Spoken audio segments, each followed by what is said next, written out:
ESG 경영을 한다라고 하면은 어느 정도는 필연적으로 장기주의라는 관점을 전제해야 될 것 같다는 생각이 드는데요. 이걸로 인해서 일시적으로 단기적인 어떤 부정평가라던가 이런 걸 감내해야 될 수도 있겠다라는 생각이 듭니다.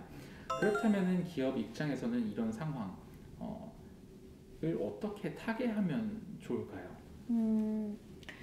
아까 전에 이제 말씀하셨던 중장기적인 어떤 성장의 모멘텀을 만들기 위해서는 단기적으로 갖고 있는 리스크나 여러 가지 애로사항도 감내를 해야 된다라고 얘기를 하셨는데요. 그거 감내를 누가 할까요? 그 감내를 아마도 경영진들이 할 겁니다. 근데 경영진들의 KPI는 보통 1년 단위로 성과 평가를 하게 되죠. 그리고 대부분 기업은 기업의 효율성 관점에서 굉장히 효율적이고 비용을 줄이고 또 성과를 1년 안에 얼만큼 냈냐라는 부분에서 평가를 합니다. 그래서 저는 굉장히 중요한 거는 두 가지라고 생각을 하는데요. 하나는 기업의 의사결정의 기준이 바뀌어야 된다. 그러니까 결국 단기적으로는 조금 더 코스트가 들고 우리한테 애로사항이 많다 하더라도 이것들을 의사결정을 중장기적으로 할 수 있는 그런 게 허락되는 어떤 평가 시스템, 임원진뿐만 아니라 팀장뿐만 아니라 임직원들의 행동 변화를 할 수 있는, 내가 기꺼이 이거를 선택해서 활동할 수 있는 어떤 평가 시스템이나 기준이 좀 바뀌어야 된다라는 부분이고요. 두 번째는 평가의 니즈가 있거나 이슈가 있는 부분들을 주요한 경영층이나 C레벨과 모든 사람들이 머리를 맞대서 고민하고 생각할 수 있는 어떤 소통의 플랫폼, 다시 얘기하면 거버넌스입니다. 그래서 의사결정의 구조, 거버넌스와 두 번째는 그런 의사결정을 할 수 있도록 허락해주는 어떤 시스템이나 평가 체계, 이렇게 좀 생각을 하고 있습니다. 예를 들면 구매 펑션을 한번 얘기를 들어볼게요. 저희가 이제 많은 기업들, 글로벌 기업들 벤치마킹을 해보면 구매가 단순히 값싼 어떤 재료를 사서 적시에 그것들을 구매가 이루어질 수 있도록 하는 부분이 보통은 구매 부서들의 특징이었습니다.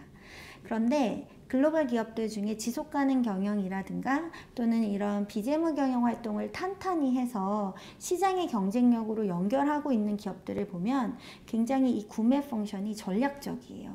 그래서 소싱 스트래터지라고 하는데, 그러니까 소싱을 하는 전략을 갖고 있는 거죠. 그래서 값싼 물건을 찾는 것뿐만 아니라 건강한 협력사, 그리고 단가는 좀 높지만 우리가 이러한 기업들의 구매를 했을 때 우리한테 갖고 있는 중장기 밸류를 창출하고 그것들이 의사결정에 연결될 수 있도록 구매 부서가 굉장히 활성화되고 있습니다. 결국에는 협력사 관리라든가 또 구매 아이템을 조금 더 혁신적으로 비용 이외의 다른 가치들을 보고 선택할 수 있는 것들의 활동이 이루어지는 거죠. 근데 한국은 아직은 그 구매 부서가 그런 형태로까지는 내재화되면서 행동을 할 수가 없는 상황이다. 만약에 ESG 경영이 올해 이렇게 열심히 되고 진짜 진정성 있게 변화가 된다면 구매 부서, IR 부서 모든 펑션에서 내재화돼서 조금씩 변화가 이루어질 것으로 생각이 들고 있고, 이미 그런 고민들은 많이 시작이 된 것 같습니다.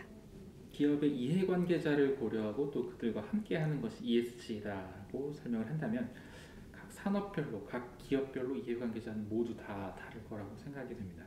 각각의 기업들은 이 이해관계자를 정의하는 방식에 있어서 어떤 방법론을 택해야 할지, 혹은 잘못 정의된 이해관계자의 범주라면 우리가 꼭 챙겨야 하는데 놓치는 부분이 분명히 생길 수 있을 것 같아요. 이런 이해관계자를 정의하는 요 단계에서 기업들이 꼭 놓치지 말아야 할 점이 있다면 뭐가 있을까요? 저희가 이제 제가 쉽게 항상 설명을 할 때 그냥 기업도 법 사람이잖아요. 법인입니다. 그래서 저도 사람이고, 그러니까 저한테 만약에 내 인생이, 그러니까 당분간 1년, 2년, 5년, 10년 이렇게 봤을 때 지속 가능한 어떤 행복한 삶을 하기 위해서 어떤 이해관계자가 중요하냐라고 정의 내리는 맥락과 같다라고 생각을 합니다.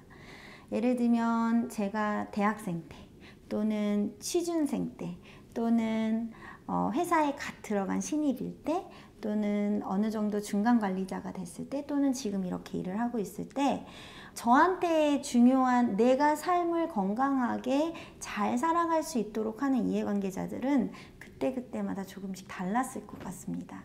기업도 내가 비즈니스를 할 때 내 제품을 많이 사주는 고객도 너무 중요하고, 또는 신제품 개발이 되게 중요하기 때문에 우리 기술 인력들과 새롭게 파트너사가 중요할 수도 있고, 또는 규제 당국이랑의 관계가 되게 크리티컬한 부분이 있을 수도 있습니다.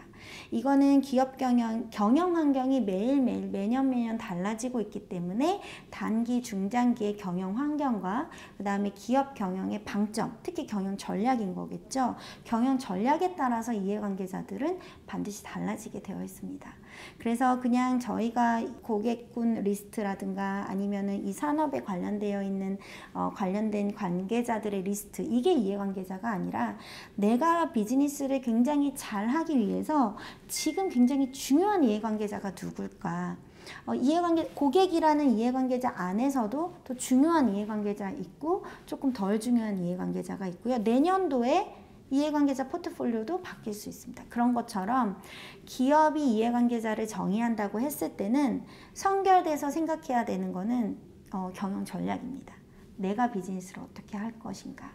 내가 신사업을 확장하고 새로운 파트너사를 통해서 신기술 이런 것들을 통해서 신사업을 나가는 것이 중요한 건지, 아니면 올해는 임직원들에 대한 보상이라든가 또는 임직원들의 애로사항을 만들어 가면서 약간 내재화하면서 조금 정비를 하는 경영 전략이 중요한 건지, 그러니까 여러 가지 매니지먼트 전략 안에서 내가 기업을 건강하게 문제 없이 리스크 없이 만들어 갔을 때 어떤 이해관계자가 제일 중요하고 이 이해관계자들과 소통하고 관리하는 게 중요한 것입니다. 그렇기 때문에 이해관계자에 대한 선정은 비즈니스의 어떤 전략과 매니지먼트의 방향성에 따라서 그 리스크와 기회 관점에서 잘 선별이 돼야 되는 것입니다. 근데 이해관계자 선별을 그냥 보고서를 쓰는 팀이 하거나 아니면 그냥 기획팀에서 한번 리스트업을 해서 하는 게 아니라 주요하게 보는 그 해 또는 단기 해에 보는 어떤 이슈들이 있을 텐데요. 그 이슈를 해결하고 그러한 성과를 내기 위해서는 누구와 어떻게 가야 되는지에 대한 이해관계자 분석이 굉장히 중요한 것이 될 것 같습니다. 이해관계자에게 헌신하고 또 이해관계자와 함께 성장하는 방법들을 찾는 와중에서 그 과정 안에 기업의 핵심적인 역량을 적극적으로 활용하는 것들이 굉장히 중요할 것 같습니다. 그냥 겉도는 사회봉사 활동이 아니게 되려면요. 이 두 가지 개념들, 이해관계자와 기업의 핵심 역량, 이 양자를 연결하는 것이 굉장히 중요하다라고 생각이 되는데요. 이와 관련된 이야기를 좀 더 부탁드립니다. 저희가 한동안 CSV가 엄청 유행을 했었어요. 그러니까 사회적 가치, 그러니까 사회와 어떤 공유 가치를 창출을 하면서 또 기업의 어떤 비즈니스 페인 포인트도 해결하는 사업 모델, 이렇게 얘기를 많이 합니다. 실질적으로 이해관계자들이 요구하는 거를 우리 비즈니스에 맞춰서 한다면 그거는 조금 더 사회가 요구하는 분야에 저희의 비즈니스를 좀 더 붙이는 게 될 것이고요. 또 하나 비즈니스의 페인 포인트가 있는데 그 부분을 사회의 어떤 제도나 네트워크 이런 것들을 통해서 협업해서 이 문제를 같이 해결을 하고 사회에도 기여한다라고 하면 비즈니스의 밸류 포인트가 좀 더 많은 모델이 될 것입니다. 그래서 이해관계자를 분석해서 ESG 어떤 가치 활동을 찾는 모습도 중요하지만 사실은 비즈니스의 페인 포인트를 찾는 것도 굉장히 중요합니다. ESG라는 활동들이 어떻게 보면 투자자 관점이고 이거를 기업 경영 관점에서 훨씬 더 전략에 내재화했다라는 얘기는 우리의 재무 재무적인 부분을 훨씬 더 건강하게 하는 어떤 페인 포인트를 외부적으로나 내부적으로 잘 들여다보겠다는 얘기인 거거든요. 그래서 이해관계자의 니즈는 명확합니다.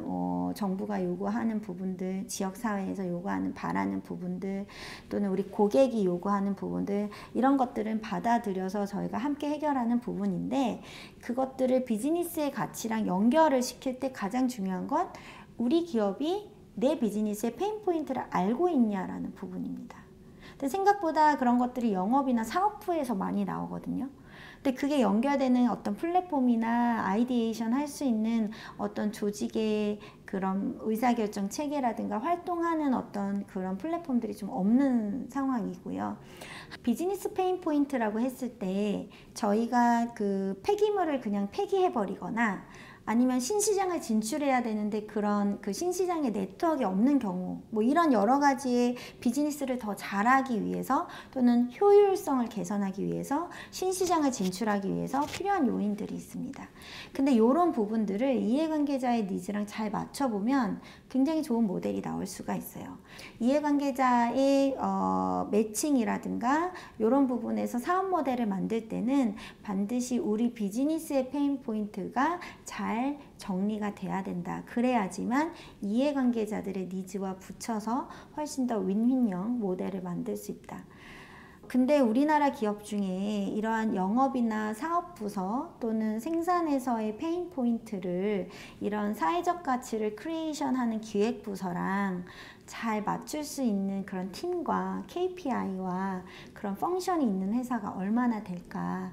개인적으로 실무적인 측면에서 들어보니까 이런 게 니즈가 있다라고 해갖고 만들 수는 있지만 기획을 할 수 있는 부분들로 허락되고 있는 그런 팀들은 아직 한국에 많지 않은 것 같습니다. 네. 마지막 질문이기도 하고 방금 말씀해 주셨던 내용은 그대로 이어지는 부분일 것 같은데요.